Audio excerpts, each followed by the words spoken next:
what is classified Kedusha and what is classified Sitra Achra.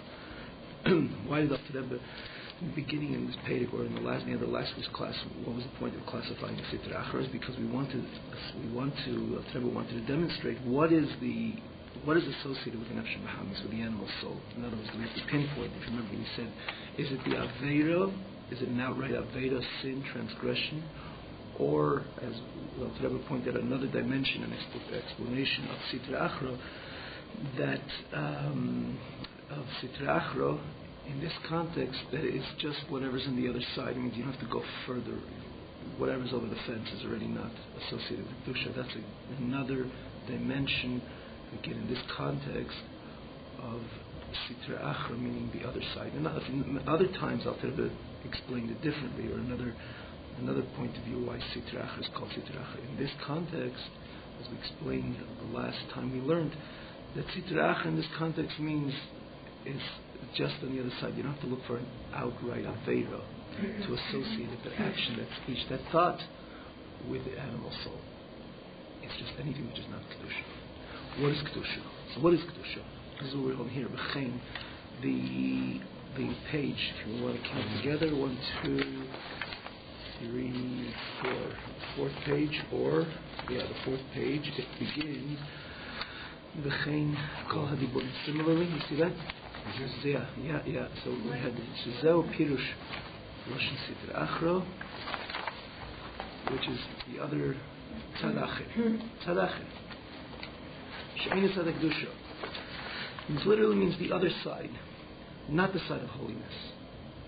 So what is it? When we want to associate the thought, speech, and action of the animal soul, we don't again have to look for an outright transgression. It's just something which is not Kaddish. What is Kaddish? Once you know what's Kaddish, you know anything which is not associated with Kedusha, that's already Sitra Achra. And that's what Dr. Rebbe says, he uses the Lashon of Shlomo Melech, everything under the sun. It's practically everything. Most of the things you are involved with. I mean, there's such a great amount, the quality and quantity of time and the quality of topics, and it's the significant majority is all in vain. If we only spoke what we needed, thought what we needed to speak, or think even in our involvement, engaging world affairs, if it would be so mechushban, which means with calculation and thought and the consideration to who we are as Abdi Hashem, serving HaKadosh Baruch Hu, we would probably be able to cut out into 70% or 75%, maybe even 80%. Everything under the sun. To Lashon every taxes, mitzvahs, and associated with Kedusha is mi'al l'shemesh, over the sun. This is mitachas l'shemesh, under the sun. We say anything which is not Kedusha. What is Kedusha? In other words, once we know what's Kedusha, we know, we can understand that anything which is not Kedusha, that is associated with the animal soul. So just as understand the Tzaddik Kedusha, what is Tzaddik Kedusha? Ein el Ashraz v'amshachas miKedushas HaKadosh Baruch Hu. The clear distinction of Kedusha, anything where you have the dwelling and the drawing of the holiness and sanctity of HaKadosh Baruch Hu. That is Kedusha. I'm just giving a little introduction, a beautiful vart. I think it's in the Maggid, if I'm not mistaken. I might be erring over here. But the Vart is beautiful Vart. Hashem says that, I forget the beginning of the Pasuk, which says, where Hashem says, Ani, I went blank in the beginning of the Pasuk, which is an important part of this Vart. Ani Layarenu. There's two ways of reading it. There is famous Pasuk, I've said of even this Vart a few times, and anyway, so there's two ways of reading it. Vani loyer, and Hashem says, I don't see this person. Someone's a balkaiba, someone's a hali person, for example. Hashem, the Gemara says, Hashem says, I cannot stand in his place. So whenever there is va'ani, when a person comes into the picture, so va'ani means I am. When the person is in a state of I am, his ego is in the way, Hashem says, Lo yarenu. I cannot see him. But if it's written, it can be read differently. Where the pause is. Or if it's va'ani, it's about me, Lo yarenu, Hashem says, I can't see him. I can't see him, I'm not in the same domain as him. Again, like the Gemara says it clearly about the Balkaiva, the Hadi person. And any will yichalim lo, that we can't sit in the same domain. Then there's a pirush which says va'ani loi. In other words, there's one way of explaining this passage where you put the pause after the lo. Va'ani lo, I am not. Hashem, you see, you're not. And Enu says, Hashem says, I see. If it's va'ani, if it's about me, lo yarenu, I don't see it. If it's va'ani lo, if I am, I make mistakes, I am not, then Hashem says, I focus straight at you. I look at you. I'm there with you. So that is what the definition of Kedusha means. In this, when we say Kedusha is opposed to something which is not Kedusha, which is not holy. If it's about me, it's not holiness. That is associated with the animal soul. If it's about God, or let's start the other way. If it's about God, and it's an expression of me surrendering to this reality of God, that's a scenario of Kedusha. Anything else is already not Kedusha. If it's about me, in other words, if it's about me, I mean interference to the sanctity of God, that is not Kedusha anymore. So again, we don't have to look for anything outright or extreme, outright transgression. It is anything which is not a direct, clear demonstration of the Kedusha of HaKadosh Baruch Hu, and the person interferes. So that's what Alter Rebbe says. He doesn't elaborate much. What is Kedusha? Ein HaKadosh Baruch Hu sheidel davar shebatel etzel yizbaros. Anything which is nullified stands in submission to HaKadosh Baruch Hu. That is Kedusha. May it be b'peil mamosh k'malachim elyonim. May it be actually batul. In other words, overtly batul to Hashem, like the supreme angels, the angels above. Bein b'koach, as well in the state of potentiality which exists k'cholish Yisrael l'mata. If I exist which in every single yid down here in this world, in this realm, shebekocho, and he has the ability, the potentiality to express his submissiveness to Hashem, li's batul mamish l'kodesh baruch Hu, to the extent of mesiras nafshe, self-sacrifice, completely removing himself of Kedushas Hashem for the sanctity of Hashem. Now, why is Alter Rebbe differentiate between the angels and the people down here? Because it's very obvious. Because by the angels, they stand in a constant state of nullification towards Hashem. We're saying davening, constantly be'ava, b'yidah, with love and fear and desire and a fervorous desire to be one with HaKadosh Baruch Hu. They never invested in bodies. They have some type of where they have a soul and body, but not something so bodily or animalistically like we have over here down. We're dealing with a different reality. We're involved. We're placed in a world which has demands. We have to drink. We have to eat. There's many just to live in this world. We inevitably have to engage in realities which on the surface they don't seem to be very holy. On the surface, we have to try to bring holiness into everything. 24 hours, 24-hour affair, all affairs in the 24 hours of the day. But on the surface, there's other things. In other words, you look at the Yid, you don't see that constant surrender to HaKadosh Baruch Hu, that constant, he constantly stays in a state of submissiveness towards Hashem. By Malachim you do. So when you think about something which is batul to Hashem, you think about something which is nullified to Hashem, you right away think about the Malach. And so it is. Alter Rebbe already says, Ki Malachim. When it comes to the Yid, he has the potential, he has the potentiality to express his submissiveness to HaKadosh Baruch Hu. He could have mesiras nefesh, self-sacrifice. It doesn't mean also physically to completely give his life up to Hashem.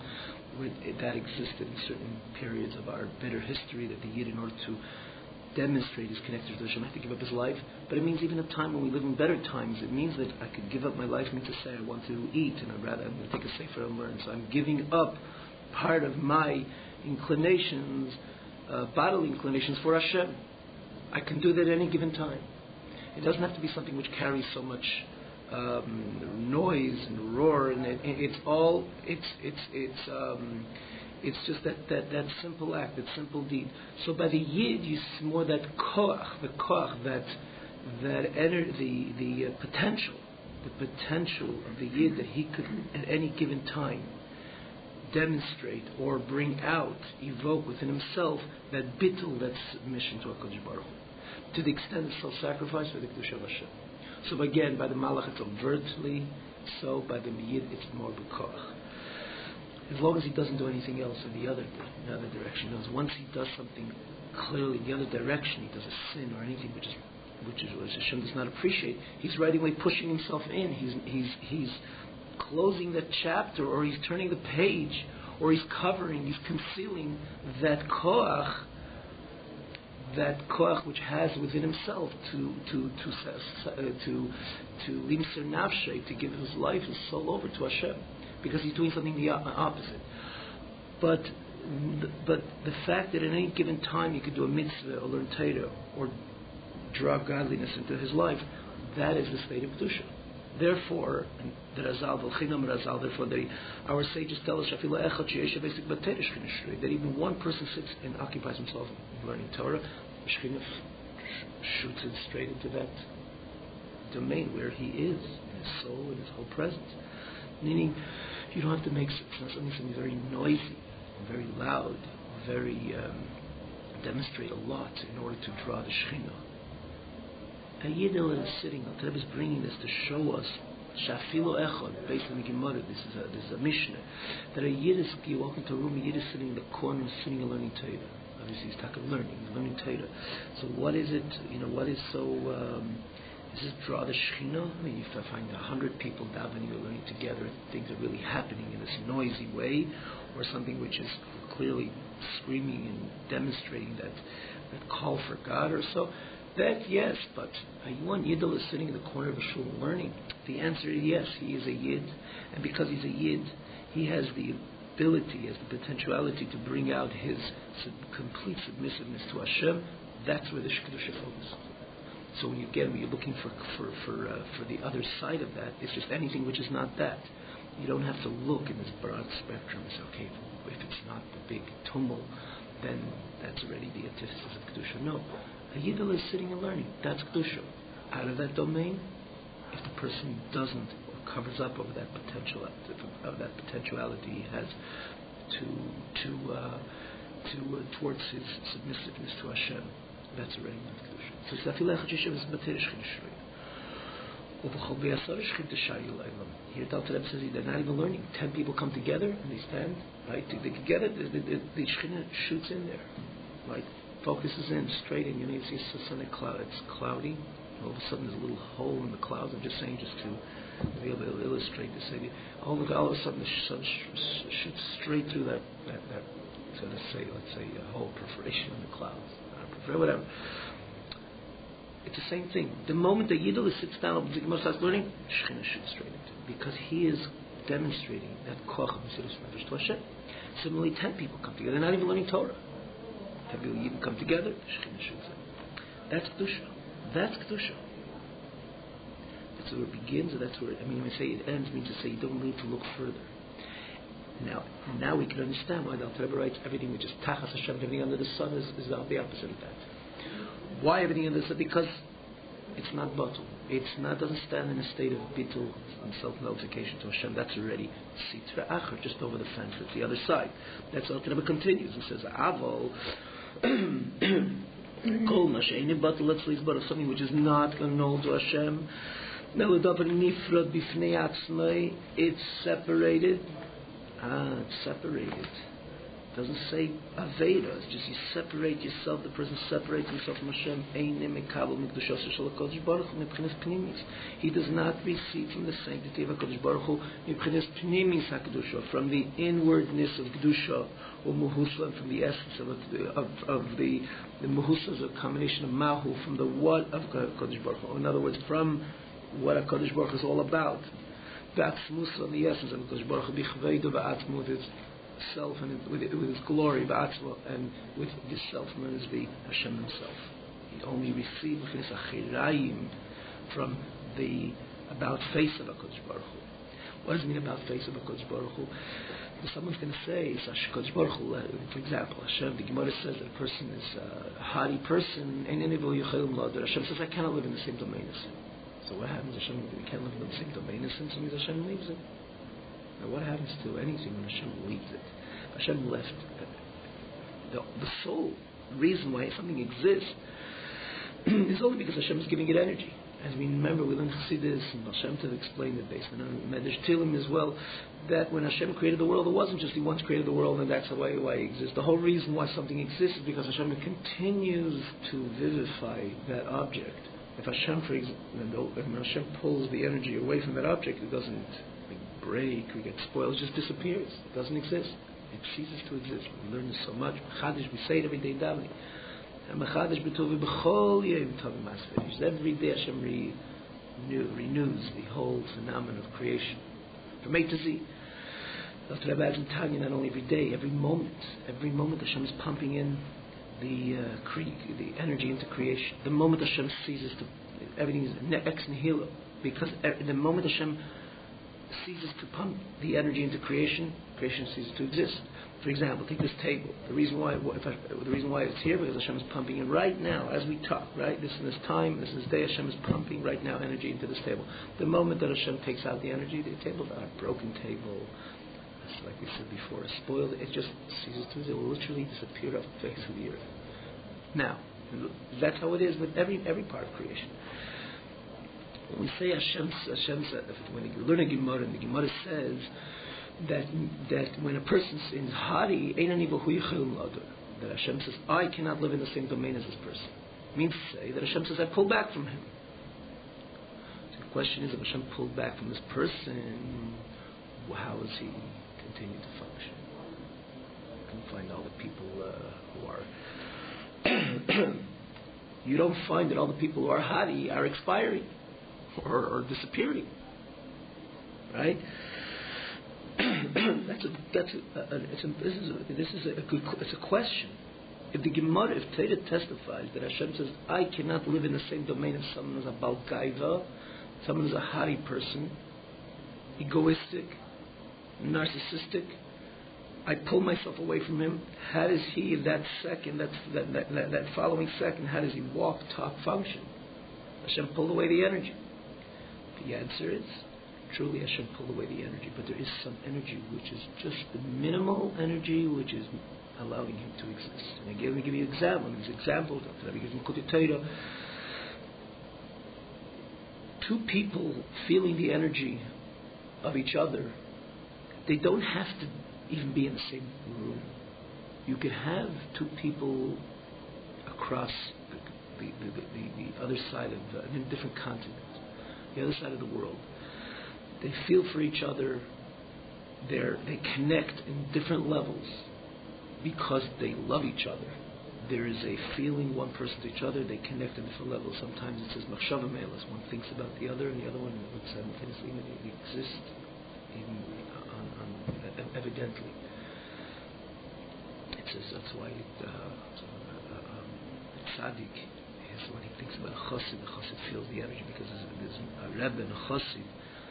There is a enormous love between the chassid and the rebbe, and how much more so between the rebbe and the chassid. It says many times the person feels a certain closeness to the rebbe, and that's the time when the rebbe is thinking about it. The rebbe thinks about every yid all the time, but then the rebbe would focus in and think about this particular individual with this particular situation. The chassid would feel it, and there was many stories over the years in the relationship of the rebbe and chassid, and they felt it, and they came and they noticed at the same time. Again, there's many, but why? Because the rebbe and the chassid, and so much more so from the rebbe to the chassid, even more than the chassid, there's an absolute unconditional love. So two people don't have to be in the same room to like each other, and therefore in today's technology, they would write to each other, they would call each other, because then you have the opposite to be. See, the opposite is like two people in the same room, for example. And let's say you cannot stand a person. I say let's say because according to Torah, we're not allowed to hate another yid. But let's say we're talking about a yid. Or Bechlal, there's no point of hating. We try to bring resolve to situations if there's reason why one would hate another person. We try to resolve the problem. But let's say theoretically, when someone can't stand another person, by human nature, you can't even look the other person in the eyes. You can't even look them in the face. You could be in the same room, on the same table, you're much more distant from the other person, despite you're in the same room and standing face to face. You will never stand really face to face with someone you can't stand. You can't look them in the face. And You say, I couldn't look you in the face. It's a true state. It's the nature of human being. You can't. When someone doesn't like somebody, can't look in his eyes. So even physically, you're in the same room. You're much more distant than these two friends, which could be the other side of the globe, literally, would have a feeling alike to each other. Fact. So why are you saying this example?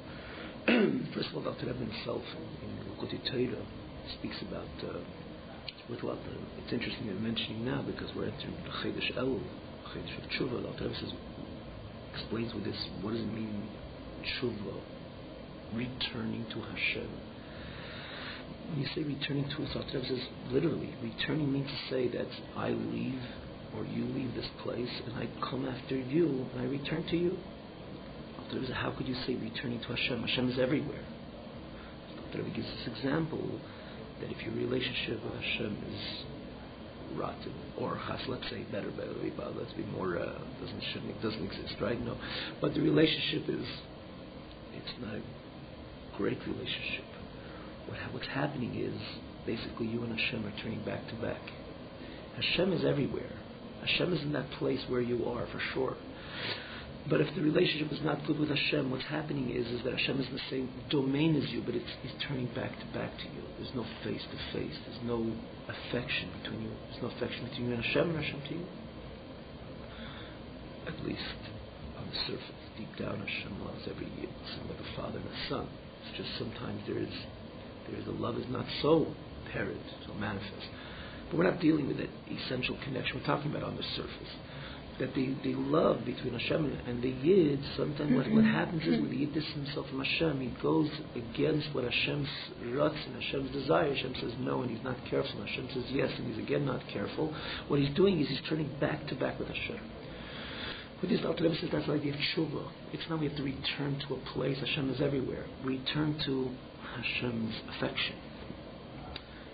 Again, why am I saying this? Likutei Torah. Take an extra moment to expound on it because it's relevant to these days. Tshuva, we're returning. We're going to show Hashem that we are in our affection to Him via Torah mitzvahs, by learning, davening, etc. This is Chedesh Elul. But I'm saying this over here because it fits into this context over here. Why does the person who Torah itself testifies that Hashem is distant, or Hashem says, I cannot live in the same domain, which means Hashem removes himself from that person. How can he continue to exist and to function? The answer is that he can continue to exist and to function because there is somewhat of an energy coming from God which is vitalizing him. Had it completely been pulled back, the person would completely disappear and expire, or expire and disappear. So minimal energy there is. But the energy of the Yetzirah, he says, B'chvei V'atzmi, Hashem's glory, Hashem's essence, Mehusay, Hashem himself, that connection is gone.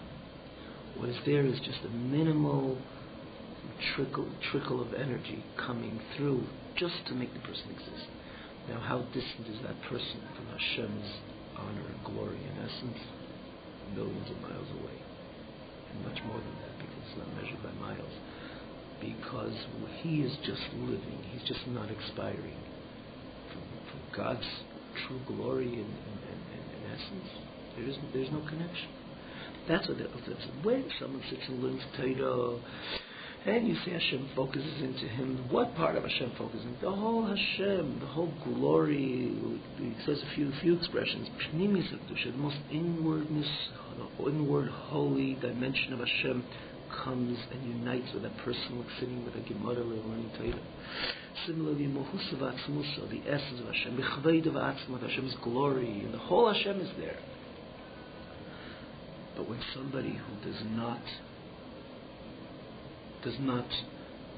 demonstrate his submissiveness to Hashem, and more so, Davar B'fnei Atzmei, he brings himself, his own ego into the picture. And again, that itself has a broad bracket. In what way?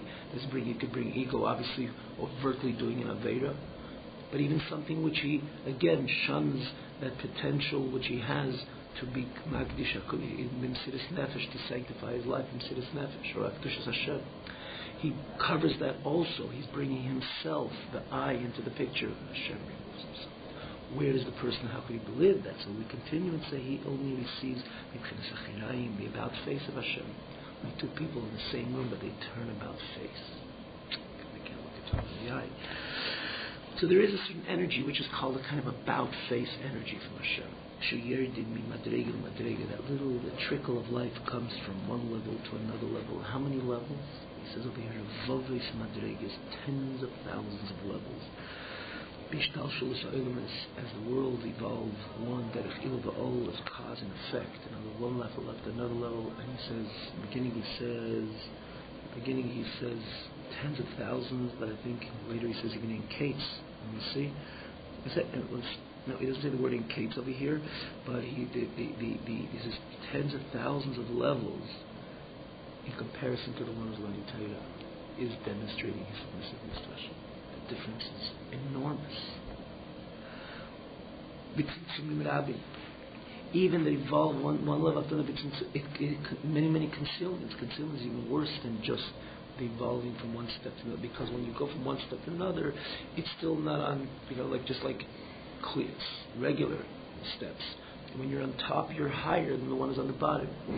So as it evolves from one level to another, and he says tens of thousands, it's inevitable that the light which drops so many levels is much less potent than a level which is higher. But here he says even more so, concealments, not only as it drops a little, it conceals on that little air, that little trickle of life which is coming to give this person energy. That the light of Hashem, and the vitality, the energy of Hashem became so little and so minimal, miut achar miut, and it was minimized, and it was after one minimization after the other. That it could extend it could conceal itself, or slavish and invest in a way that Hashem is reluctant to give energy to this person. So Hashem's chayis comes in a way of exile. What is the word? Why? What is the connection to exile? Because when you look at a person, God forbid, is in exile, he's incarcerated, he's surrounded by walls, which is not letting him go home, as an example. When he's home, that's where he feels comfortable. When he's in exile, the true him is completely concealed.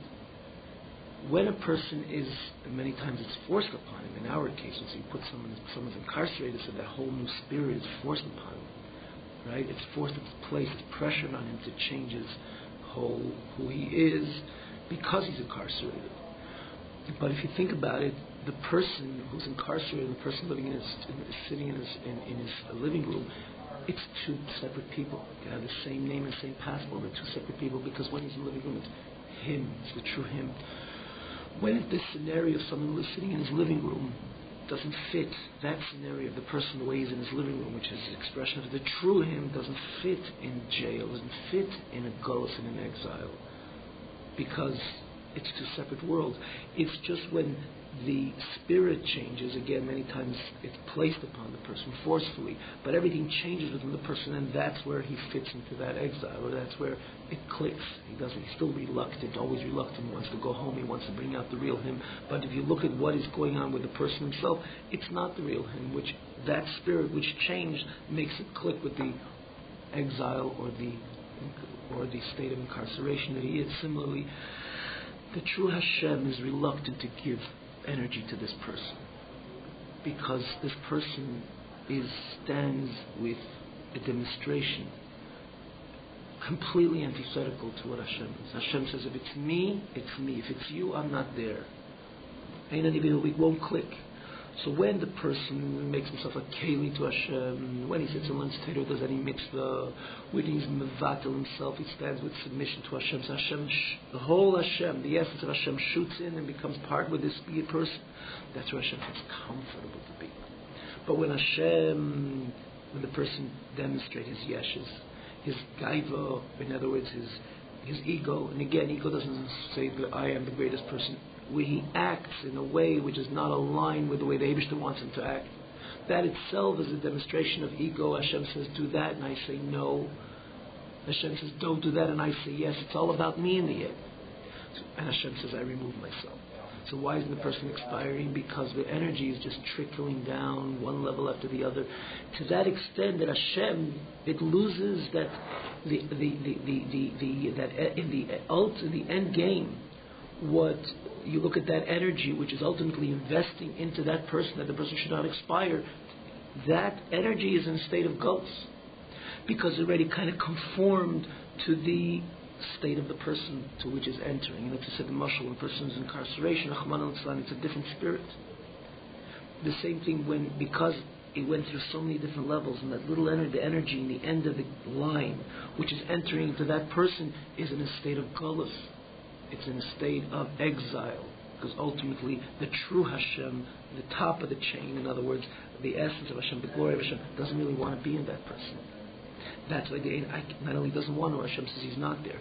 What is just that end, that minimal energy, just to give him life and to exist, into that which is separated, demonstrate separation from Hashem, to give it life, or l'kaimei, to bring into existence, mi'ayin liyesh, from a state of nothingness to a state of somethingness, is expression of ex nihilo, just to bring it from a state of ayin to yesh, le'yachzulis ayin v'efes betchil, because if Hashem pull even that last plug, or that minimal energy which we're dealing with, the person would definitely expire, disappear. So the only thing with Hashem is allowing him, again, these ayin v'efes betchil, he would go back completely to a state the way he was prior to when he was created. It's very minimal, and that energy is within the person in a way of galus, reluctant. I don't want to be there.